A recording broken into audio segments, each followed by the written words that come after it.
Hey guys, welcome to my channel. Hope you all are doing good. So, I am very sure that you might have noticed these words in English, right? Cut out, put off, give up, take off, etc. So, what are these? These are known as phrasal verbs. So, these all are verbs actually, right? Cut out, give up, put off, take off. So, these all are verbs. And they are known as the phrasal verbs. Why? Because it is formed when verbs combine with adverbs, or when verbs combine with prepositions, or when verbs combine with both of these. And these are actually very different from phrases, because phrases do not have a particular meaning, right? They are also combination of words, but they don't have a meaning. But phrasal verbs have meaning. Give away. This is a phrasal verb with an example for verb joining with an adverb. Hold on. This is also a phrasal verb. In this, hold is the verb, on is the preposition.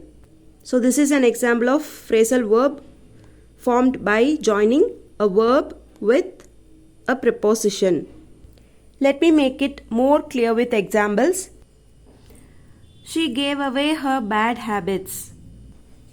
Here gave away is the phrasal verb. Now put on your shoes.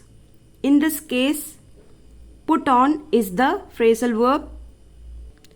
Now I believe you are almost clear with phrasal verbs.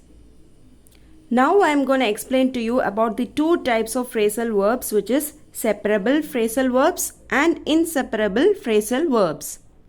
So from the word separable itself, it is very clear that we can separate the phrasal verbs. But in case of inseparable phrasal verbs, you cannot separate the phrasal verbs in a sentence. Let me explain it with examples to be more clear. So, for example, pick up is a separable phrasal verb. Let me explain it with an example. Could you pick her up from the school? Could you pick her up from the school? In this case, the phrasal verb pick up got separated with an object pronoun, right? Which means the phrasal verb pick up got separated in this sentence, right? So this is a separable phrasal verb. Next example, give back. So this is also a separable phrasal verb. My mom told to give it back to you. So here you add the object in between the phrasal verb. So this is separable. Here is another separable phrasal verb, which is cheer up. The teacher will cheer all her students up. The teacher will cheer all her students up. Call off is also a separable phrasal verb. For example, they called the game off due to heavy rain. So call and off are separated. So these are basically some examples of separable phrasal verbs. Stand up for is an example for inseparable phrasal verbs. For example, my sister stood up for me during all my hardships. My sister stood up for me during all my hardships. So in this case, this phrasal verb is not separated. Another example, always stick to your point. Always stick to your point. So in this case, stick to is the phrasal verb and it is also not separated. So it is inseparable phrasal verb. Same way in this example, she was grown up in India. She was grown up in India.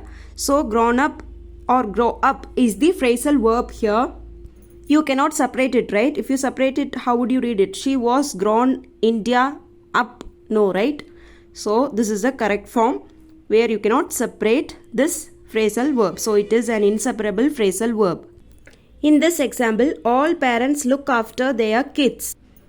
All parents look after their kids. So look after is the phrasal verb here, which is the inseparable phrasal verb, because we cannot separate it. So these are some of the inseparable phrasal verbs. Hope now you have got a clear picture on separable and inseparable phrasal verbs. And what do you mean by phrasal verbs?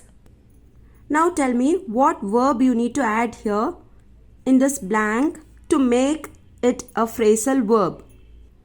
I will dash after my mother. I will dash after my mother.